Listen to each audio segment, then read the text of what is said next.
Well, every golfer knows the frustration. You stripe one shot down the middle, and then the next one, it's a disaster.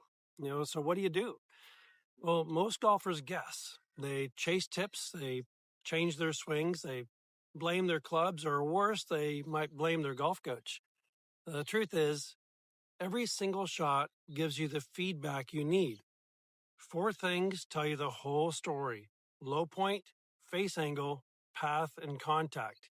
If you know how to read those impact conditions and you know the controls that govern them, you have what you need to adjust correctly. And that's what I call the pure impact loop. It's what I teach all my students, and it works like a charm. In this video, I'm going to show you exactly how it works so you can finally coach yourself. By the end, you'll see golf improvement differently, and you'll never waste another round guessing again. Every golfer reacts differently to bad shots, and it tells a story about how we deal with challenges. Some explode with anger, some sulk, others tinker with their swings endlessly. Psychologists call these defense mechanisms, ways our brain protects itself from feeling out of control. You've probably seen these in your playing partners, and you might recognize certain ones in yourself as well. I personally have experienced most of these in my life, and I still have a strong tendency towards one in particular. So let's have some fun and go through the big eight. And then I'm going to give you an alternative that will instantly change the way you play. So when a golfer hits a bad shot, the swing might stop, but the reactions are just getting started. And they usually fall into one of 8, what I call defense modes. And I call them the volcano, blamer, shrinker, whiner, tinkerer, ice cube, martyr, and the last one's my favorite, the withdrawer, which is what I am. The first up, the volcano. This golfer slams or throws their club with a few choice swear words. They raise their voice and scare the wildlife. But underneath, it's covering the sting of disappointment because the shot didn't match the story they've been telling themselves about how good they really are. Then there's the blamer. It wasn't me, it was the wind. It's the design of this golf course. I hate it. You talked during my shot.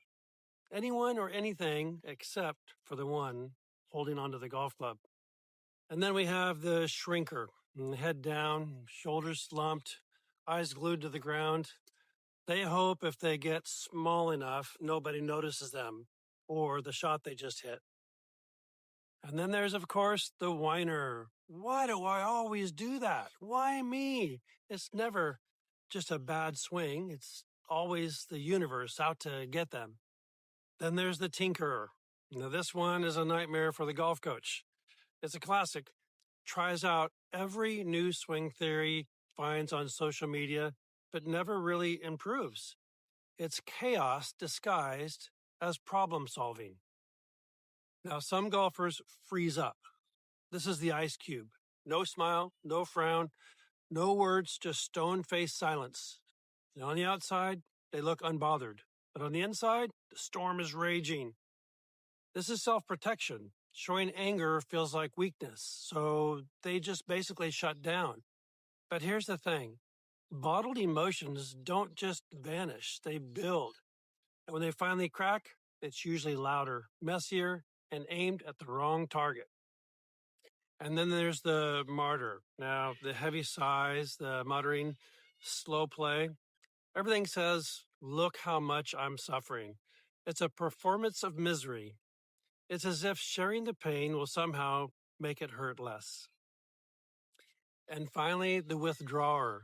Quiet, detached, checked out completely. They stop trying, stop caring, because if they're not fully in the game, they can't be fully disappointed. Every shot is a countdown to the moment they can pack up and escape, just out of reach of the frustration. And look, if you saw yourself in any of those reactions, don't worry, that's just being human. Every golfer from beginner to pro fall into those patterns at some point, sometimes all in one round of golf. But here's the thing.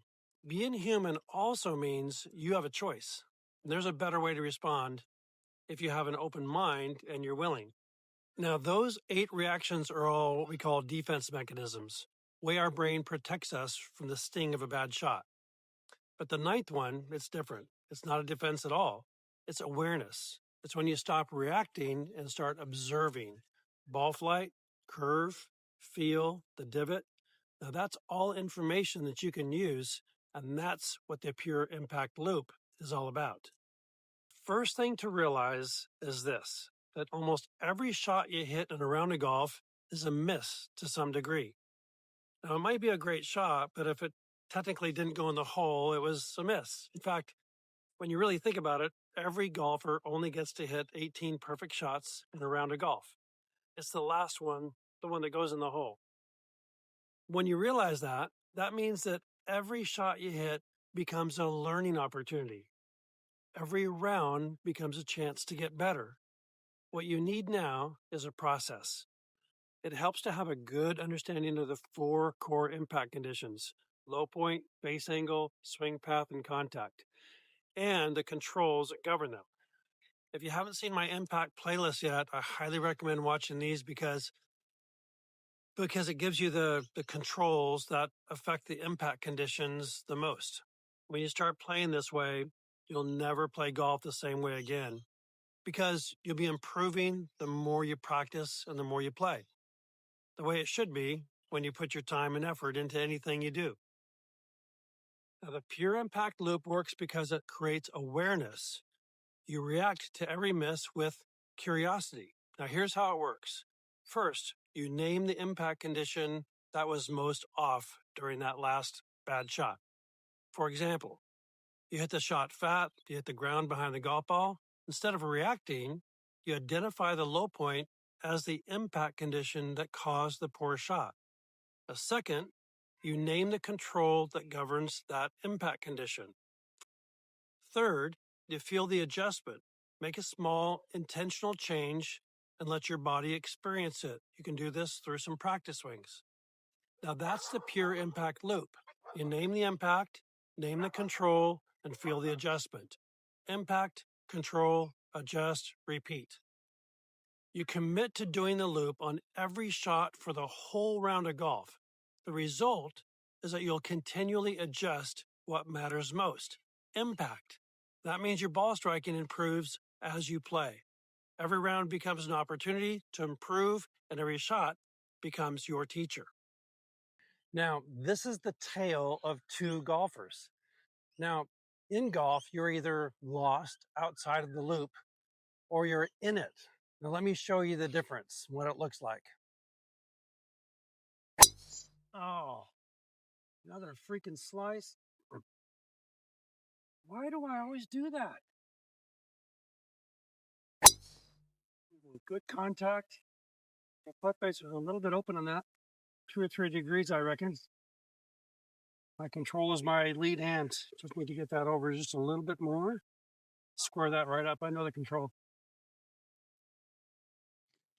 Oh, seriously? What I do? Lift my head again? Oh. Oh, my low point was way out, way behind the ball on that one. Controls. My pelvis needs to be more forward. Chest needs to be more forward. I need more forward shaft lane. I need to get that whoosh more out front. Does that feel like? There it is. Oh, not again. Ugh, I hate this game. Oh, ooh, that's a good looking shot. Oh, very good. You know, my club face was a little bit open there. That ball started a little bit too far right. So my control for my face angle is my lead hand. I need to do just a little bit more of that. And that will fix that. That'll fix that perfectly on my next shot. Honestly, when you're just working this loop on every shot, you never get frustrated, you never get angry, never even get disappointed. I mean, you're the only one that can control anything, so start looking at the evidence. Look at that divot. Is it in front of the ball or is it behind the ball? If your ball is starting off to the right or to the left, then you got a face angle issue. You need to go to your face angle controls, which would be your lead hand. Now, those 8 reactions, anger, frustration, blame, withdrawal, they're not just golf behaviors. They're the same defenses we use in our everyday life when things don't go our way. We react first, protect the ego, and stay stuck in the same patterns without even realizing it. But there is another way. It's not a defense, it's pure awareness. In golf, it means observing impact and understanding why the ball went there. In life, it means noticing our own reactions, listening to ourselves, and letting curiosity lead instead of judgment. And here's the beautiful part. When we step into awareness, we grow, not just as a golfer, but as a person. Relationships deepen, conversations soften, ego steps aside, making space for connections. So yes, golf is a lot like life. Every time you miss a shot, which is most, you can choose ego or awareness, defense or growth. If you choose the impact loop on the golf course and start playing golf this way, you might just find that you start choosing it off the golf course as well. See you next time.